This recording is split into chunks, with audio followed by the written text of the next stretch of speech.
Hey everyone, and welcome back to another Etheria restart video. So in today's video, guys, I wanted to showcase Fangus, which is an amazing SR character that I think is still, even to this day, a bit underrated.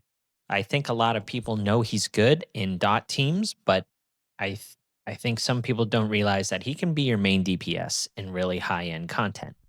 Uh, with his follow up attacks and things like that, he can be built bulky, he can be built very slow, and he still is getting the job done.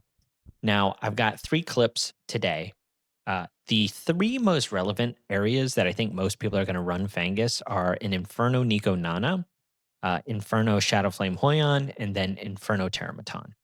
I think those areas he's fantastic in. He brings a lot of other things other than just dot that's quite important to the kit, mainly AoE speed down.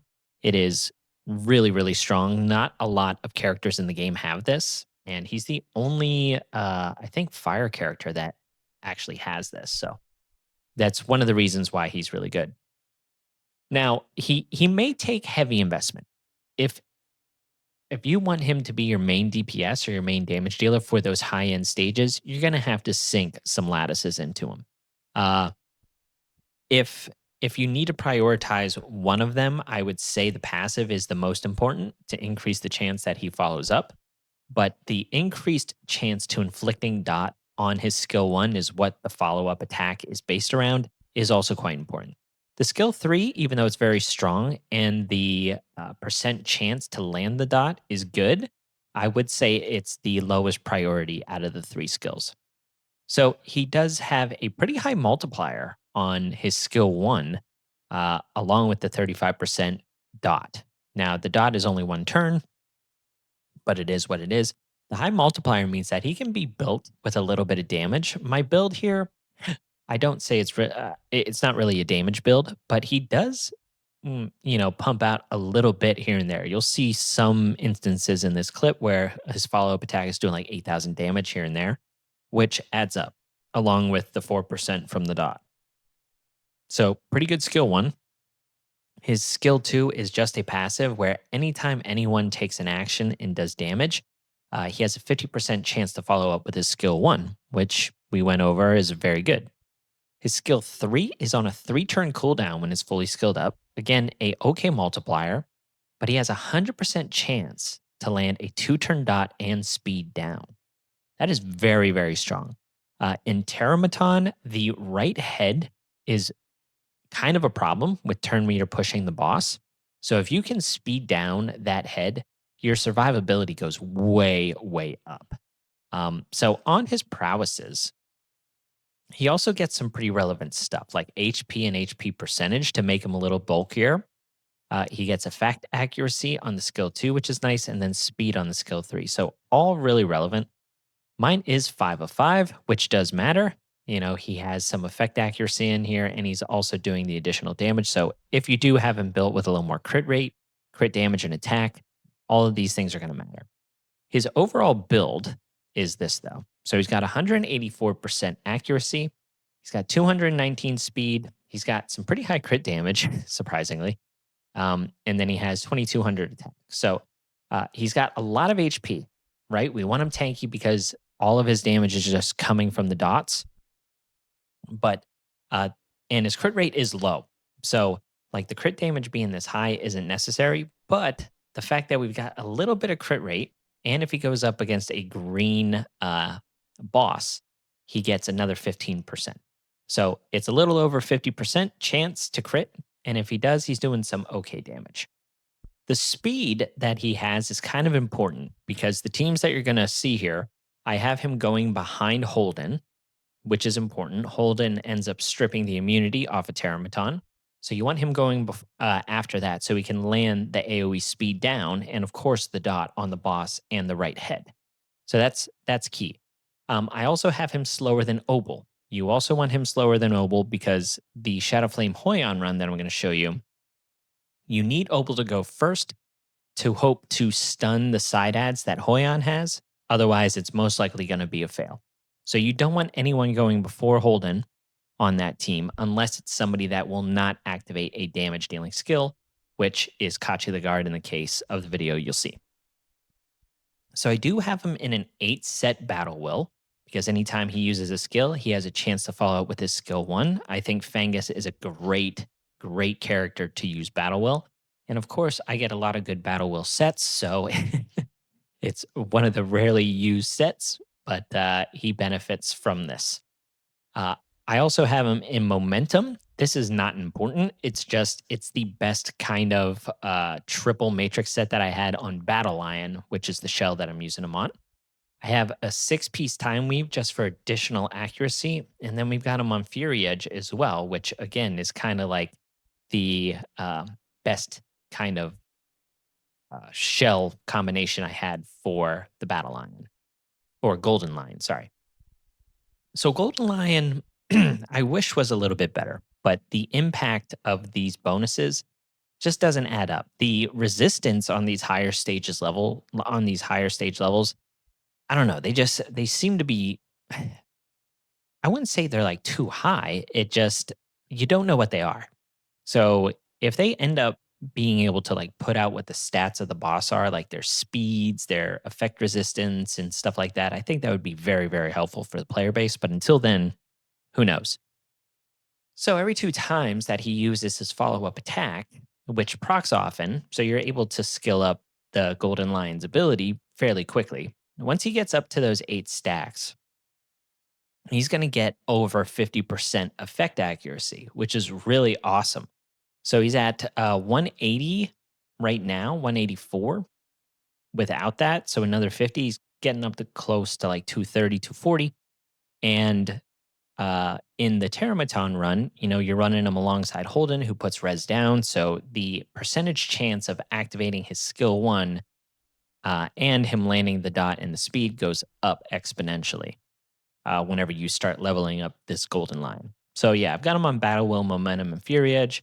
There's plenty of things that you can run him on here. But like I said, this was kind of the one that I had leveled up. So I decided to use it and it's working. So from the passive effect perspective, you want HP. You don't need attack percentage on him or anything like that. You just want him bulky.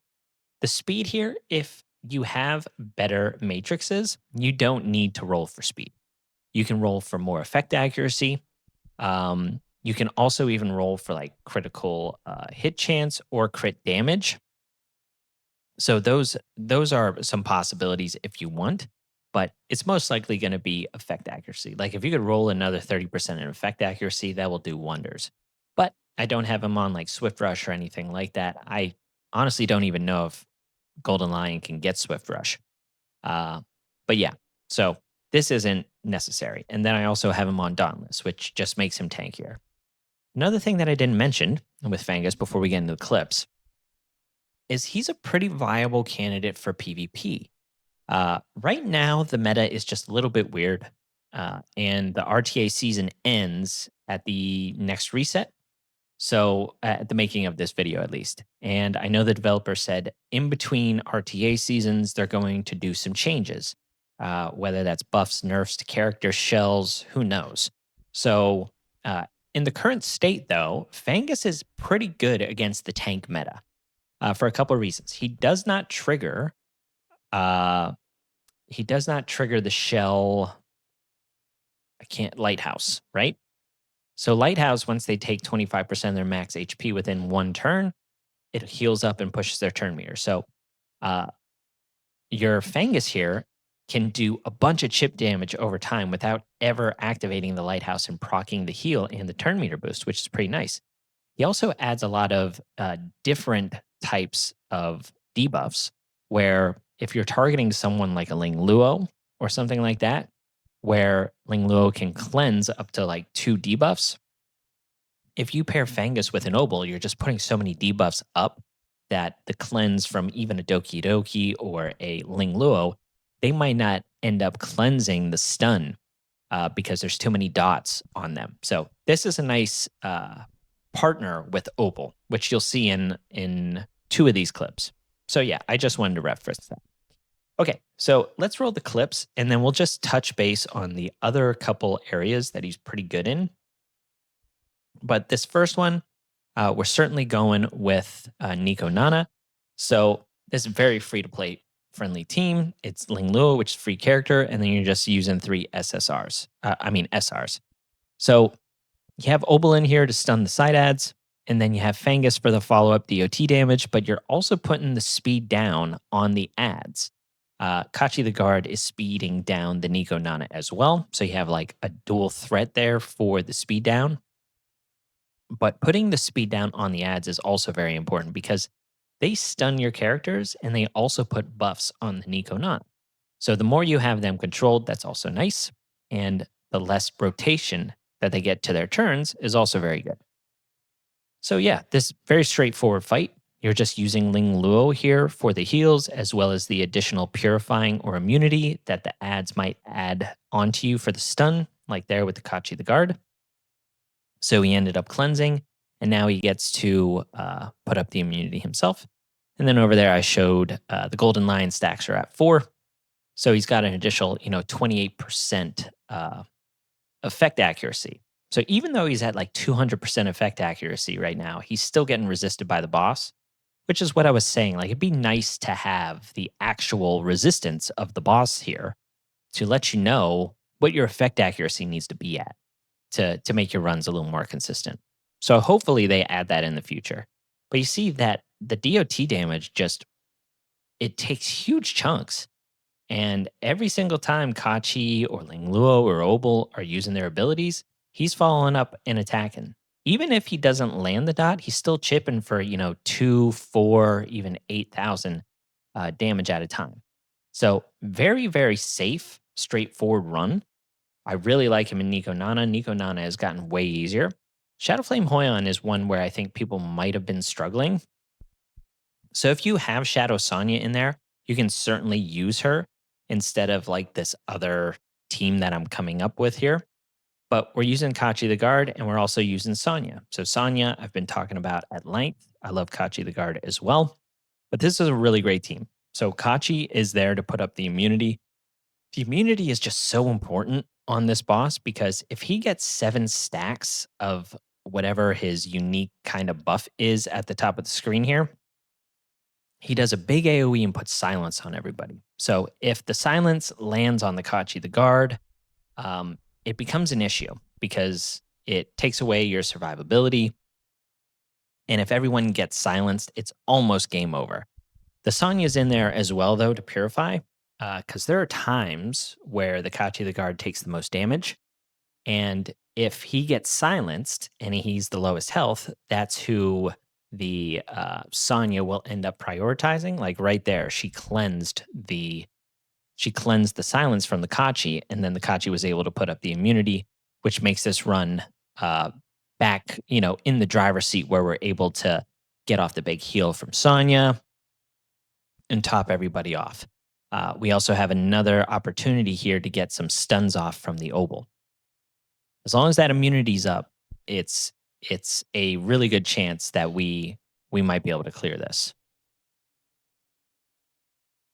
So again, just a very straightforward team. I've talked about the power of Sonya for a long time. I've been pounding my chest about Kachi the Guard for probably over a month now. He's just so good in all of this endgame content. Immunity and defense up is such an important thing.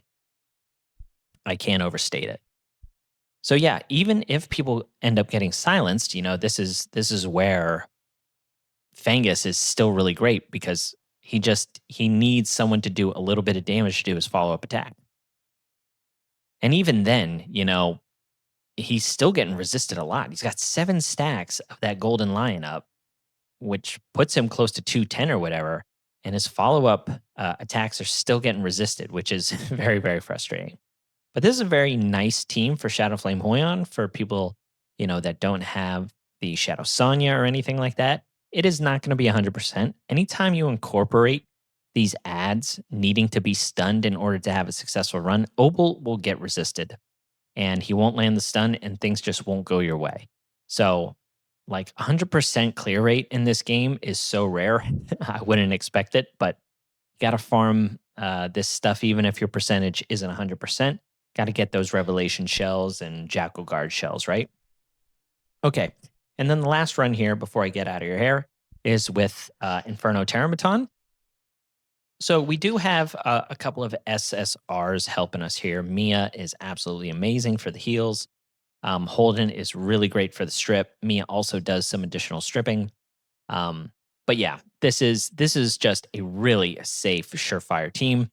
The Mia is also reducing the skill cooldowns of Holden's strip, also reducing the skill cooldowns of the AoE speed down. But putting the speed down on that right head is just so important to having a successful run. We even missed it on that first AoE speed down. But because we have enough bulk, with the Valerian and the Kachi the guard, it's it's pretty nice. We even missed the attack down from the Holden too to help with survivability. But this is this is just a well-oiled machine at this point. And the Fangus having the additional HP is really nice instead of the attack. So I don't know if anyone noticed, but he ended up doing like right there when he's critting, he's doing like 6,000 damage. And as the Golden Lion builds up, right there, he ended up doing 9,000 on a follow up attack along with the DOT. So that chip damage really comes in handy over time if you have him built with a little bit of damage. You never want to prioritize it. But if you have those like weird attack pieces, like in Fury or Onslaught or Momentum, where it's like a health percentage piece, but you have attack percentage, crit rate, crit damage on the substats, that is a perfect piece to put on the Fangus on the right side, 100%, which is what I'm utilizing on my Fangus. So yeah, like you see here, we're not even close to dying. We got huge shields. We got plenty of heals coming from the Mia, the attack down and res down from the Holden. This is a super safe clear. This is 100% clear. You have so many things working in your favor here for sure. So, yeah, guys, if you're struggling on some of these stages right now, even you don't even need to be clearing Inferno. Like if you're struggling on Hell 3 or Hell 4, you can incorporate these same kind of tactics. And I know that the gear requirement or the stats that I'm showing right now, at least on the Fangus, they might not be achievable to you right now. But on those lower stages, you do not need this high level of gear. We're only talking Inferno here. So the lower stages, just build your characters and see what you can come up with. See if it works, right? Okay. So that's Fangus, guys. In other areas where I think he's very, very strong, Ethernet Rally, I can't tell you. I mean, he is in my main teams down here. Anything red, unless we're going up against like this was a weird rotation actually for Ethernet Rally where you had a red and a blue. Usually it's just the main color and then you have like dark or light with you. This time it was two of the base RGB elements. So I actually found that pretty cool. But they had some bosses that were like red where it made sense to just bring in, all blue characters, which is why he isn't here. But when you can pair up Obel and Fangus in these teams, they become awesome. But yeah, he was one of my main DPSs for the fire team here because on these stages where you just have really high endgame bosses, the DOTs just do so much damage. So he's great in Ethernet Rally. On Ember Trek, there's a lot of bosses that are immune to DOT, but on the wave content, like some of the smaller end bosses, they do not have the resistance to DOT. So you can just bring him in along with the Obel and just slowly chip away while bringing a bunch of tank characters and healing and survive and do it low and slow, right? He's also somewhat useful here, although I will say Obel is way more useful in this regard for the stuns and the DOT. You probably don't need to bring Fangus for this stuff, but on the harder content, I don't know if speed's going to matter. I haven't pushed too much in this content because I'm still farming up shells. It's one of those days where the win rate is low. But yeah, so I'll just touch base on a couple of the characters that I showcase here. I've shown these characters time and time again, but for everyone watching, Valerian's just in a 12-piece Wellspring. You just want to stack HP there. Her shell doesn't even matter. Kachi the Guard, he's been in the same shell that I've shown in tons and tons of videos. Swift Rush Time Weave, 187. This speed is important for Regno Kutsu. That's it. Who else did we show here? Holden. My Holden is latticed heavily, so do not try and mimic this kind of stuff. I think this is okay, at least for me. The speed of the Holden is what's important. Here's the Sonya. Wellspring Cure, 216. Again, a lot of this stuff you don't need anywhere near these stats if you're on lower end stages of content, like health 3, health 4. Yeah. I already showed the Fangus. I think that was kind of it. Ling Luo is in Supernova. She's got really good rolls on the passives, but that's for PvP. Same thing with same thing with the speed. That's for PvP. Here's Mia. Mia is in Halloween, Swift Rush Time Weave. She wants to reduce the skill cooldowns, 224 speed, high HP for the heals. And that's it. So, anyway, guys, that's all I got for you today. If you guys have not built up Fangus, maybe I've convinced you to. He's extremely strong. He helped me clear a lot of content to progress. And then I eventually switched over to some things that were a little bit faster. But a fantastic character, and he does have some utility in PvP. So if you guys are interested in him, go out and build him. Hope you have a great day. Catch you on the next one. See ya.